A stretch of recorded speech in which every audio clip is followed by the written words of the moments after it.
Okay, we're going to take a look at this equation and we're going to use our steps for balancing equations to be able to determine if we need to balance this equation, and if so, how we would go about balancing it.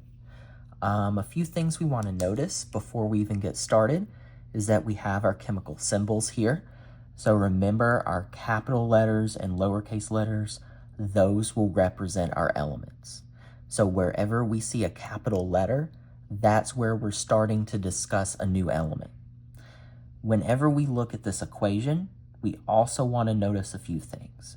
So first of all, we have some elements represented here on the left side. We have an arrow, then we have some elements represented on the right side.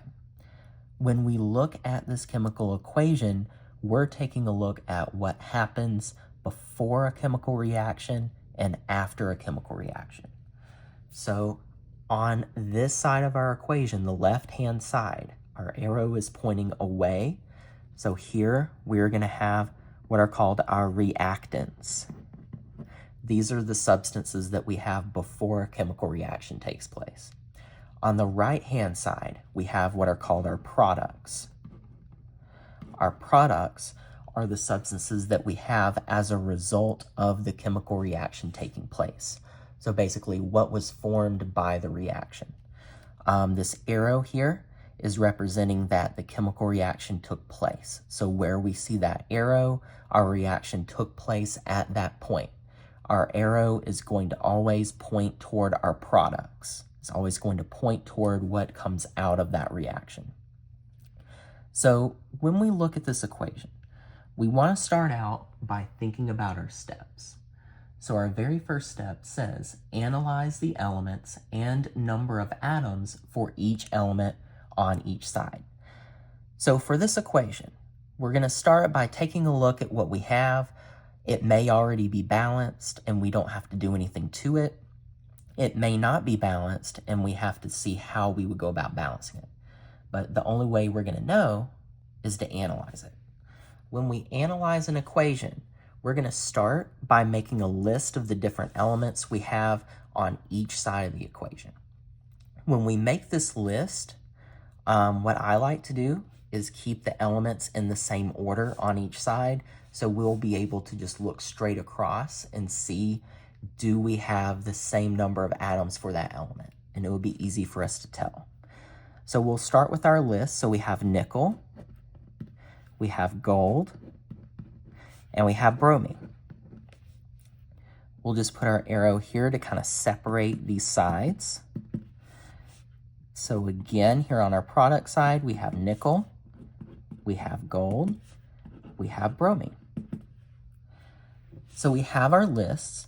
Now we need to see how many elements we have, or how many atoms we have for each element on each side. So for nickel, what we need to look for are our subscripts and our coefficients. Our subscript is going to be this small number that's in the bottom right-hand corner of a chemical symbol. We do not change our subscripts whenever we move forward with this equation. That's something to keep in mind. Our subscripts do not change. Our coefficients will be large numbers that are at the left of the chemical symbol. Those are numbers that eventually we will be able to change, okay? But for now, we're not changing anything. When we analyze, we're just seeing what we have present at this point. So for nickel, when we take a look, we do not have a subscript. When we do not have a subscript for an element, we automatically have an imaginary 1. So if it helps you to think about an imaginary 1, to just put a small dashed 1 right there, you can. You don't have to, but if it helps you, you're able to do that. But we have an imaginary 1 there for a subscript. We do not have a coefficient. We multiply our subscripts by our coefficients. So we have an imaginary 1 for a subscript. We don't have anything to multiply that 1 by. So we're just going to go off of the subscript for the number of atoms we have for that element. So we have 1 atom of nickel because we don't have a subscript, we don't have a coefficient, but we will automatically have an imaginary 1 for a subscript when we do not have one, okay? So we have 1 atom of nickel. Gold is in the same exact situation. There is no subscript right here. There is no coefficient out front. So we have an imaginary 1 for a subscript. We don't have anything to multiply that 1 by.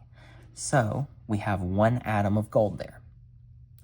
For bromine, we take a look. We do have a subscript here. We have a subscript of 3. Whenever we have 2 elements together and are not separated by a plus sign, then we have a compound here. Whenever we have a coefficient out front, that coefficient is going to act on every element in that compound. We do not have a coefficient here, so we don't have anything to multiply 3 by. So we have the subscript of 3. We aren't multiplying that subscript of 3 by anything, so we're keeping that 3. That is going to be the number of atoms of bromine we have on the reactant side. Now we move to the product side. We do the same thing. We're just taking a look at what we have. So for nickel, again, there's no subscript here. There's no coefficient. So we have an imaginary 1 for our subscript, and we only have 1 atom of nickel. For bromine, we have a subscript of 2. We still don't have a coefficient out front here, so we don't have anything to multiply that subscript of 2 by, so we're just keeping that 2. We have 2 atoms of bromine. For gold, again, no subscript, so we just have an imaginary 1 there. There's no coefficient to multiply that 1 by, so we only have 1 atom of gold. So we have finished analyzing this equation. So step 1 is done. For step 2, it says, are they the same or different? So what that means is, do we have the same number of atoms for each element on each side? Are our numbers the same or different? Because we put these elements listed in the same order, we can look across. We can see nickel is the same. Gold is the same. Bromine is not the same. Okay, so we took a look at that. That was step 2. Step 3, is the equation balanced or unbalanced? Well, for the equation to be balanced, every element would have to have the same number of atoms on each side. Bromine does not have the same number of atoms on each side. With that being the case, this equation is not balanced. Now, if we did have the same number of atoms for bromine on each side, this equation would be done. We could stop at step 3, just write balanced under here, and that would be all that we needed to do. We wouldn't have to balance it because it would already be balanced. But for this equation, we have a different number of atoms for bromine, so we need to move to step 4. For step 4, it says, if unbalanced, how do we change the coefficients to balance our equation? So that step's already telling us what we need to do. We need to change the coefficients. Well, the great thing here is we don't have coefficients. We didn't have any coefficients inside of this equation, so we're going to start writing coefficients. So when we take a look at this, we see bromine is the element that we need to change. We need to change the number of atoms of bromine to make them match. So when we look at this, we think, well, what's a number that's in common that both sides can reach? Well, if we start on our product side and we said, well, let's have a coefficient of 2 here, and we would multiply that subscript of 2 times the coefficient of 2, that would only give us 4. That wouldn't be enough, and we can't get to 4 through multiplication with a 3 here. So what we could do is think about, well, what if we were to place a 2 here, and we would say 3 times 2, that would give us 6. then we were to come over here and we could say, well, let's have a coefficient of 3 right here. So we could say 3 times 2, that would give us 6 on this side. So those would be balanced. Let's go ahead and move forward with that plan. So let's start with that. So we'll put a coefficient of 2 right here.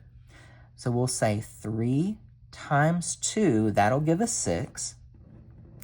Notice that I'm marking out numbers and writing the new number next to the previous number as I go. That is showing me what steps I'm taking to be able to balance this equation. So if I need to go back, I can see what I've done and I can more easily do that. So we have a 6 here. However, this coefficient is going to act on every element that's in this compound. So this coefficient will act on gold as well. So let's take a look at this. So we would have a coefficient of 2 times this imaginary subscript of 1 here. That gives us 2 atoms of gold. Let's continue with our plan. So we come over here. We're going to place a coefficient of 3. We would have 3 times 2, that will give us 6. So we have 6 atoms of bromine here. So bromine is now balanced. But remember, this coefficient is going to act on nickel as well. Coefficients act on every element that's in a compound here. So we would have 3 times this imaginary subscript of 1. That will give us 3 atoms of nickel on the product side. So now when we take a look, bromine is balanced. But now gold and nickel are not balanced. So let's see what we can do about that. Thankfully, on each side, we have a spot where one element's by itself. So nickel is by itself on the reactant side, gold's by itself on the product side. We can use that to our advantage. Let's start on the reactant side. So with nickel, we only have 1 atom of that. However, on the product side, we have 3.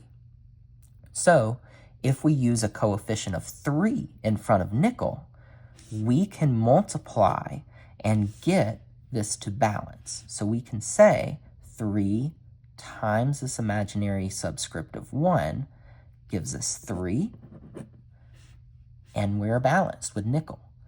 Let's move on to gold. So with gold on the product side, it's by itself.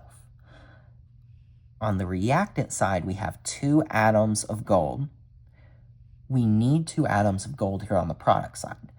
So we could simply say a coefficient of 2 and say 2 times 1 is going to give us 2. And now our equation's balanced. So remember, as you move through these, think of them like a puzzle with being able to figure these out. Think about what coefficients you would need to change if you see that you need to balance your equations. Some equations, you will not need to balance them. Keep that in mind.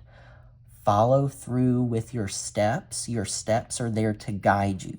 So make sure that you are remembering your steps as you go, and that you are setting your equations up like this with your lists, and that you are crossing out your numbers as you go.